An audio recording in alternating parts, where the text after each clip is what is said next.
In today's video, I'm going to teach you how to transfer a project to a client in Webflow.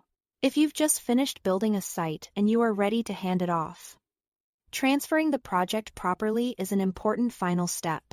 It ensures your client becomes the full owner of the project inside their own Webflow account, including control over billing and future site management.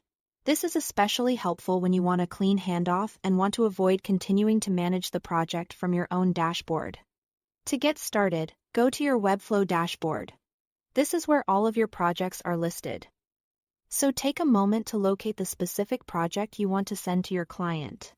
Before transferring anything, it's always a good idea to quickly double-check that you are selecting the correct site, since the transfer will move ownership away from your account once it's accepted. When you find the right project, hover over it and click the three-dot menu. This opens a drop-down with additional project options. From that drop-down, click Transfer Site. This is the option Webflow provides for officially handing over a project to another account. Next, enter the email address your client uses to log into their Webflow account. Make sure the email is correct, because the transfer request will be sent there. If the address is entered incorrectly, your client may not receive the request, which can delay the handoff process. Using the exact login email tied to their Webflow account is key. After entering the email address, click Transfer Site. At that point, Webflow will send your client an email notification containing an acceptance link.